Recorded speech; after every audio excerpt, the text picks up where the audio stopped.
Topic is spleen. Spleen जो कि reticular एंडोथेलियस system के साथ क्लोजली रिलेटेड है, जो हम स्प्लीन एंड लिम्फ नोड जो है लिम्फेटिक सिस्टम थोड़ा सा पढ़ेंगे। स्प्लीन जो है ये एक लार्जेस्ट लिम्फोइड ऑर्गन है जिसमें काफ़ी वेसल्स होते हैं, काफ़ी वेस्कुलर ऑर्गन है। यहाँ पे आप देख सकते हैं इनके वेसल्स को।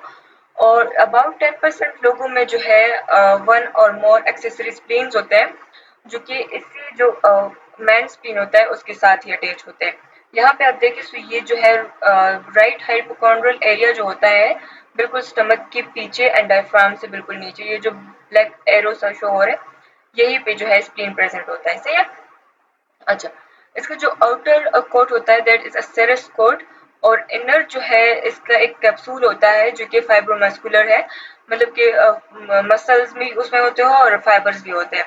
अच्छा, जो कैप्सूल होता है इसकी थोड़ी सी इन्वेजिनेशन होती है इनसाइड पे, और इसको कहते हैं ट्रेबेकुला। सही है।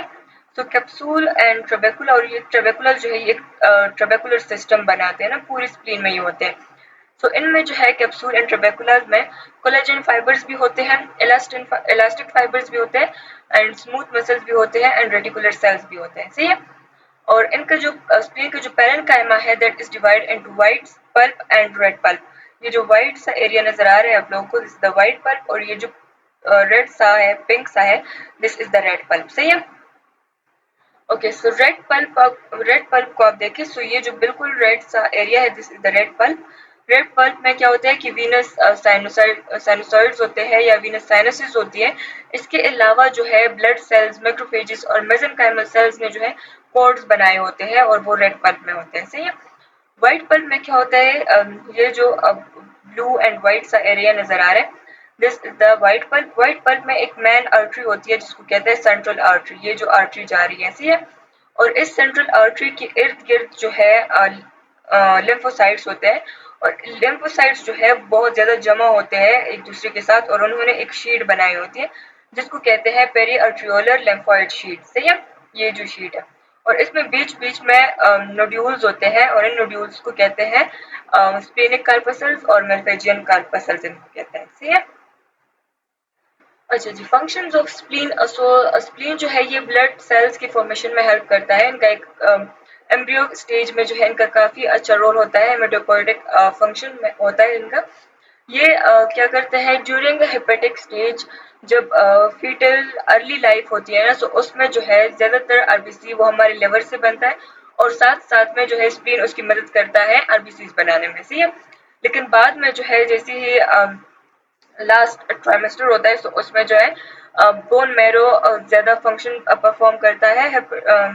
हीमोपोएटिक जो फंक्शन होता है वो बोन मैरो परफॉर्म करता है, और उसके साथ लिवर भी करता है, और साथ साथ जो है स्प्लीन भी उसमें हेल्प करता है। सही है। अच्छा, डिस्ट्रक्शन ऑफ आरबीसी। तो आरबीसी जो है, आरबीसी, लिम्फोसाइट्स, थ्रोम्बोसाइट, इन सब की डिस्ट्रक्शन जो है ये स्प्लीन में होती है। सही। आरबीसी जब 120 डेज के हो जाते हैं, तो इनकी जो सेल मेम्ब्रेन होती है वो काफी फ्रेजिल हो जाती है, और जब वो स्प्लीन की कैपिलरी से स्क्वीज करते हैं ना, सो उस स्क्वीजिंग के दौरान उसकी मेम्ब्रेन जो है वो रप्चर हो जाती है, क्योंकि स्प्लीन की कैपिलरीज जो है वो काफी थिन होते हैं, काफी नैरो होते हैं। सही है। तो उसमें जब आरबीसी स्क्वीज करते हैं तो वो रप्चर उनके हो जाती है मेम्ब्रेन की, और आरबीसी जो है वो खत्म हो जाते हैं। तो इस वजह से स्प्लीन को जो है ग्रेव यार्ड ऑफ आरबीसी भी कहते हैं। सही है। नेक्स्ट फंक्शन इनका है ब्लड रिजर्वायर फंक्शन। सो एनिमल्स में जो है ये काफी लार्ज अमाउंट ऑफ ब्लड ये जमा कर सकते हैं, लेकिन ह्यूमन में ये इतना सिग्निफिकेंट फंक्शन नहीं है इनका। लेकिन फिर भी काफी ज्यादा आरबीसी जो है वो हमारी स्प्लीन में प्रेजेंट होते हैं। जब भी कोई इमरजेंसी कंडीशन होती है, हाइपोक्सिया होता है या कोई हेमरेज हो जाता है जिसमें ब्लीडिंग ज्यादा होती है, आरबीसी लॉस होता है, तो तब जो है स्प्लीन से जो है सारे आरबीसी इमरजेंसी कंडीशन में रिलीज हो जाते हैं। सही। डिफेंस मैकेनिज्म में इनका क्या रोल है, ये जो है माइक्रो ऑर्गेनिज्म रिमूव कर सकते हैं बॉडी से, क्योंकि इनमें जो है मैक्रोफेजेस होते हैं, बहुत ज्यादा मैक्रोफेजेस होते हैं, और मैक्रोफेजेस का काम क्या होता है, फेगोसाइटोसिस करना। सही है। इनमें अबाउट 25% टी लिम्फोसाइट्स होते हैं एंड 15% बी लिम्फोसाइट होते हैं, तो ये एंटीबॉडीज भी प्रोड्यूस कर सकते हैं। सही है। तो इस वजह से जो है बॉडी को डिफेंस प्रोवाइड करते हैं। अच्छा, अप्लाइड फिजियोलॉजी पे आते हैं। सो स्प्लीनोमेगली एंड हाइपरस्प्लीनिज्म क्या होता है। स्प्लीन जब इनलार्ज हो जाता है ना, स्प्लीन का साइज जब बड़ा हो जाता है, तो उसको स्प्लीनोमेगली कहते हैं। सही है। लेकिन उसका जो फंक्शन बहुत ज्यादा इंक्रीज हो जाता है, उसकी एक्टिविटी इंक्रीज हो जाती है, तो उसको फिर कहते हैं हाइपरस्प्लेनिज्म। सही है। और स्प्लीनोमेगली के कॉजेज क्या हो सकते हैं, कौन सी डिजीजेज में स्प्लीनोमेगली हो सकती है?